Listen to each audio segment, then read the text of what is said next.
Assalamualaikum warahmatullahi wabarakatuh. Jumpa lagi dengan channel Bang Soal HOTS AKM. Pada tayangan kedua ini, Bang Soal akan memaparkan tentang bentuk soal AKM literasi. Mungkin masih ada di antara pemirsa yang belum memahami bentuk soal itu seperti apa. Semoga tayangan berikut dapat menambah pemahaman tentang bentuk soal AKM literasi. Baik, sebelum kita mulai, jangan lupa selalu saya ingatkan untuk mensubscribe channel ini agar nantinya Bang Soal tambah semakin berkembang ke depannya. Terima kasih.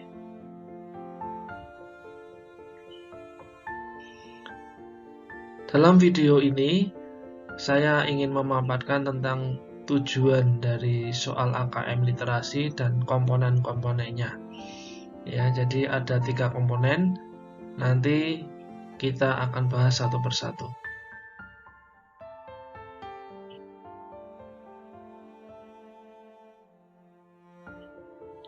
Sebenarnya apa sih tujuan soal AKM itu dibuat? Pada soal AKM literasi, tujuan utama yaitu agar kemampuan siswa untuk memahami, menggunakan, mengevaluasi, merefleksi berbagai jenis teks tertulis itu dapat mengembangkan potensi kapasitas dirinya sebagai warga Indonesia dan juga warga dunia. Dan selain itu juga dapat berkontribusi secara produktif kepada masyarakat. Nah, ini adalah tujuan umumnya, tujuan globalnya. Kemudian, apa yang akan dilakukan oleh siswa? Yang pertama yaitu mencari, mengambil, dan memahami informasi tersurat. Jadi, siswa ketika mengerjakan soal AKM literasi akan diminta untuk memahami informasi yang tersurat, yang tertulis apa adanya di situ, dicari, diambil, dan dipahami untuk menjawab soal. Kemudian yang kedua, siswa diminta untuk memahami dengan cara menginterpretasi, menafsirkan, ya, serta mengintegrasikan informasi tersirat. Jadi kalau yang pertama tadi itu tersurat, apa yang tertulis, maka yang kedua adalah apa yang dibalik tulisan itu, ya. Jadi semacam kesimpulan atau reflektif.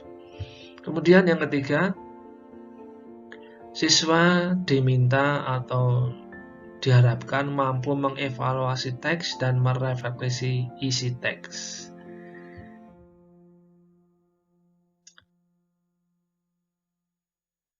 Kemudian yang kedua kita akan membahas tentang komponen soal AKM.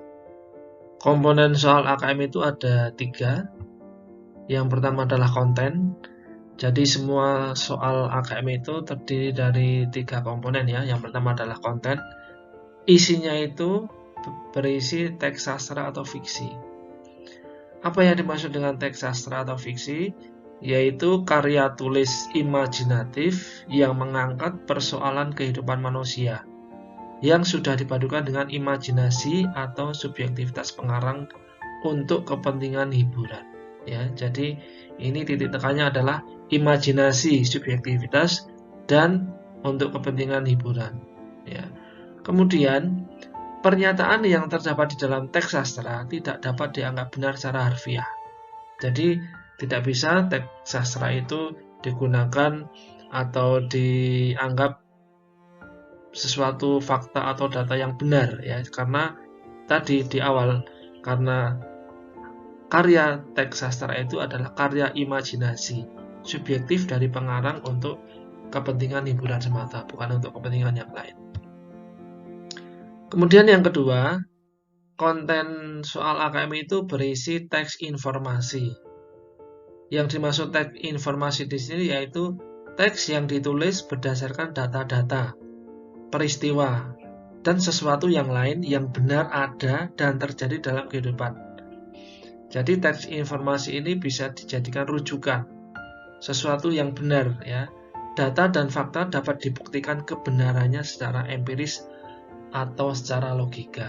Ya, jadi kalau sastra tadi tidak bisa digunakan untuk sumber referensi karena sifatnya hiburan, tetapi kalau teks informasi bisa digunakan untuk menambah pengetahuan karena data-data dan faktanya adalah benar adanya, tidak imajinasi. Kemudian komponen yang kedua adalah konteks.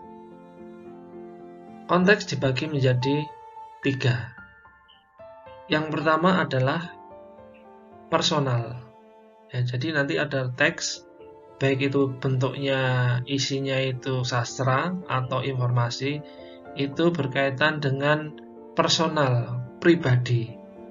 Berisi peristiwa, karakter, suasana, perasaan, ya ini kalau dalam teks sastra ada karakter, suasana, perasaan, maupun wawasan yang bersifat personal atau individual. Isi bacaannya biasanya tentang hobi, pengalaman pribadi, gaya hidup, profesi, dan lain sebagainya. Konteks yang kedua yaitu sosial budaya. Konteks sosial budaya berisi pandangan masyarakat terkait kondisi sosial budaya.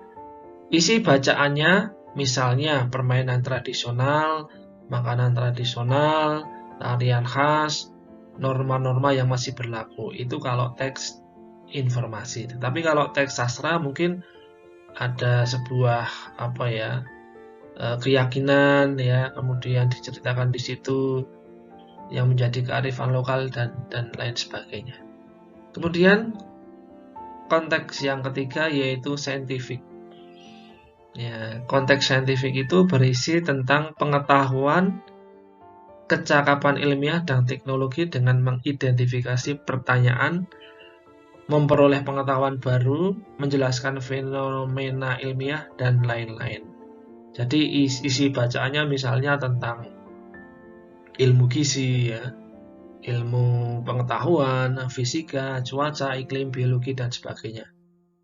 Saintifik ini bisa ditarik ke ranah sastra, ya, apabila di dalam teks sastra itu ada di dalamnya langkah-langkah ilmiah, ya. Mungkin ada cerita tentang kakek yang membuat kincir air dari bambu, ya, langkah-langkahnya seperti apa. Nah, itu berarti bisa digunakan sebagai sumber referensi untuk membuat kincir air dari bambu, ya, seperti itu.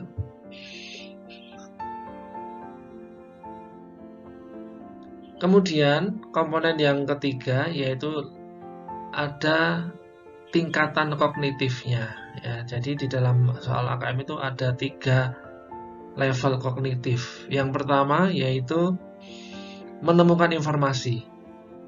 Jadi siswa ketika mengerjakan soal AKM akan diminta untuk menemukan informasi yang tersurat, yang tertulis di situ. Jadi ini adalah tingkatan yang paling rendah. Kemudian tingkatan yang kedua yaitu memahami, seperti tadi, ya. Jadi memahami itu lebih kepada menyimpulkan, mengintegrasikan pengetahuan dia dengan tulisan yang ada di dalam teks, sehingga dia bisa menyimpulkan apa-apa yang tersirat, yang tidak tertulis di situ, tapi dia bisa menyimpulkan, oh ternyata kalau untuk mendaftar rekening bank seperti ini, ya, oh ternyata untuk mengatasi masalah kena duri seperti ini, ya, itu kan kesimpulan, ya. Itu tidak tersurat tetapi itu tersirat. Ya, jadi level kedua yaitu memahami apa-apa yang tersirat, ya, yang tidak tertulis. Kemudian yang ketiga yaitu mengevaluasi dan merefleksi. Ya, pada level mengevaluasi dan merefleksi ini siswa sudah bisa memposisikan dirinya untuk menentukan, oh ini yang baik yang mana, ini yang masih kurang yang mana, sehingga dia mengevaluasi. Oh ternyata kekurangan si tokoh adalah ini. Oh ternyata informasi yang disajikan ini bisa memperbaiki kebiasaan saya yang kurang. Nah ini kan dia sudah mengevaluasi dirinya sendiri. Ya, kalau kontennya itu konten teks informasi, maka dia akan menjadi pengetahuan baru bagi siswa yang mengerjakan soal. Ya. Mungkin ini saja yang bisa saya sampaikan, kurang lebihnya saya mohon maaf. Jangan lupa untuk subscribe, like, share, dan komen apabila video ini bermanfaat. Pada pertemuan selanjutnya kita akan membahas tentang penulisan soal AKM. Jadi semua orang bisa menulis soal AKM jika tahu kriteria, cara-caranya, dan langkah-langkahnya. Demikian yang bisa saya sampaikan. Kurang lebihnya mohon maaf. Wassalamualaikum warahmatullahi wabarakatuh.